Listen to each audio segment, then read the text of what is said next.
بتائیے گا کہ بجٹ منظور ہو گیا ہے اور شروع میں پیپلز پارٹی کے تحفظات تھے، پھر پیپلز پارٹی نے ووٹ دیا اور یہ بجٹ منظور ہوا، کیا کہتے ہیں آپ کے وہ تحفظات پورے ہو گئے تھے؟ بہت شکریہ آپ کے سوال کا۔ تحفظات تو وہی تھے کہ ہم نے، چونکہ آپ جانتے ہیں کہ یہ بجٹ ذرا ان یوزول بجٹ تھا، نارمل سے ہٹ کے تھا۔ اس کی وجہ یہ تھی کہ نارملی صوبے جو ہیں وہ وفاق کی طرف دیکھتے ہیں کہ ہمیں آپ کیا دیں گے۔ یہ پہلا بجٹ تھا جس میں وفاق جو ہے وہ صوبوں کی طرف دیکھ رہے تھے کہ آپ اپنے شیئر میں کیا کٹ کر کے ہمیں گرانٹ کی صورت میں واپس دیں گے۔ تو اس پوائنٹ کے اوپر پیپلز پارٹی اور مسلم لیگ کی نیگوسیشنز ہوتی رہیں۔ وہ معاملہ جو ہے وہ بہت، میں سمجھتا ہوں، اچھے طریقے سے حل ہو گیا ہے۔ جی گیلانی صاحب، ایوان میں بلاول بھٹو زرداری صاحب نے ملک بھر میں بلدیاتی نظام کے تحت بلدیاتی انتخابات کا کہا، اور انہوں نے یہ بھی کہا کہ گلگت بلتستان میں بھی بلدیاتی انتخابات کروائے جائیں گے۔ آپ اس فیصلے کو کیسے دیکھتے ہیں؟ میں اس کو بہت، چونکہ کانسٹیٹیوشنل پروٹیکشن ہے، ہم اس بات کو، اس بیان کو ویلکم کرتے ہیں، اور پیپلز پارٹی کے منشور کا حصہ ہے کہ بلدیاتی انتخابات جو ہیں وہ تمام صوبوں میں ہونے چاہیے۔ ہم اس کو ویلکم کرتے ہیں اور منتظر ہیں کہ گورنمنٹ جلد از جلد، نہ صرف اسلام آباد میں بلکہ جن صوبوں میں بھی بلدیاتی نظام نہیں ہے، کیونکہ اس کو ایک کانسٹیٹیوشنل پروٹیکشن حاصل ہے کہ ہمارے پاس ایک independent, financial autonomous, administrative autonomy کے ساتھ ایک بلدیاتی نظام ہونا چاہیے۔ اور پنجاب میں جس کی بڑی کمی ہے، اس کی وجہ سے تمام جو پارلیمنٹیرینز ہیں ان کے اوپر بہت زیادہ پریشر ہے ان کاموں کا جو ان کی ڈومین میں نہیں ہے، لیکن ظاہر انہی کو کرنے پڑتے ہیں۔ اس کی وجہ یہ ہے کہ پنجاب میں کوئی بلدیاتی نظام نہیں ہے۔ سن رہے ہیں کہ الیکشن کمیشن نے حلقہ بندیاں کر دی ہیں، اور اگر پنجاب گورنمنٹ کی نیت ٹھیک رہی تو وہ بلدیاتی نظام نافذ کر دیں گے، بٹ ابھی تک مجھے لگتا ہے کہ دیر از اے چینج آف ہارٹ۔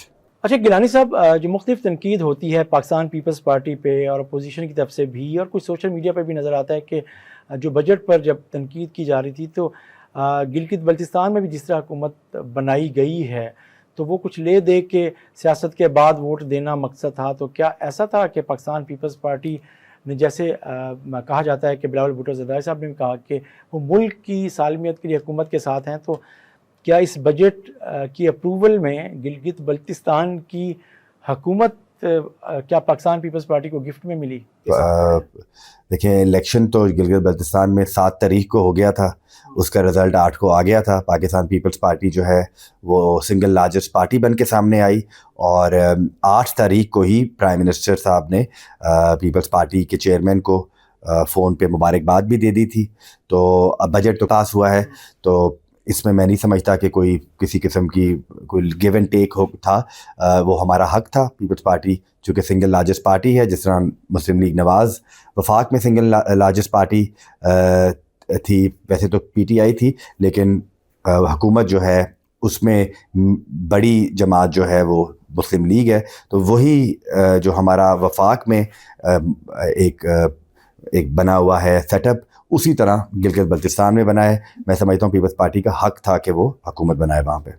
اچھا، تو ایک ایوان میں آپ پورے بجٹ کے دوران موجود رہے، وزیر اعظم نے مذاکرات کے حوالے سے اپوزیشن کو مذاکرات کی باقاعدہ دعوت دی، کیا پاکستان پیپلز پارٹی کا اس میں کوئی کردار ہو سکتا ہے مذاکرات کرانے میں، برہ پگھلانے میں، یا آپ سمجھتے ہیں کہ ابھی مذاکرات کے حوالے سے ڈیولپمنٹ ہونے میں کچھ دیر باقی ہے؟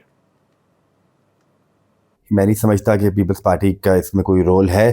ہم اس کو اچھی نظر سے ضرور دیکھتے ہیں، ویلکم کرتے ہیں کہ سیاسی جماعتوں کے درمیان میں ڈائلاگ ہونا چاہیے، ان کی آپس میں جو بھی رنجشیں ہیں وہ ایک بحث کے ساتھ اور ایک ریکنسیلیشن کے ساتھ حل ہونی چاہیے، تو ہم ویلکم کرتے ہیں۔ لیکن اس جو اپوزیشن اور حکومت کے درمیان میں جو یہ اگر کوئی ٹاکس ہونی ہے تو اس میں ہم اپنا کوئی کردار نہیں دیکھتے، لیکن ہم ویل وشر ضرور ہیں۔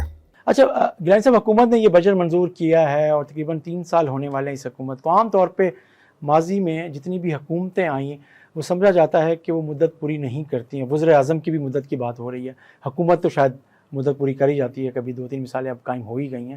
تو بجٹ کے بعد کہا جاتا ہے کہ مشکلات ہوتی ہیں ہر حکومت کے لیے. آپ سمجھتے ہیں کہ یہ بجٹ یا اس بجٹ کے بعد یہ وزیر اعظم اپنی مدت پوری کرنے کی پوزیشن میں ہیں یا مستقبل میں کوئی ٹف ٹائم ہو سکتا ہے حکومت کے لیے؟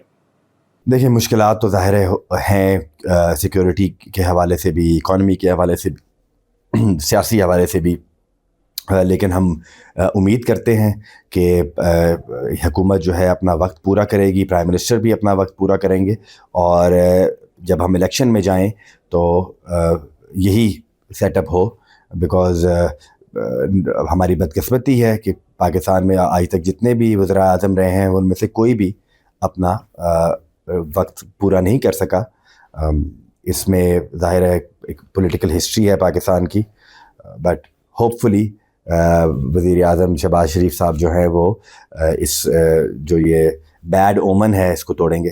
اچھا گیلانی صاحب, یہ ابھی ایرانی صدر بھی آئے اپنے وفد کے ساتھ پاکستان, اور پاکستان نے بھی امریکہ ایران جو جنگ تھی اس میں ثالثی کا کردار ادا کیا, دنیا نے اس کو سراہا.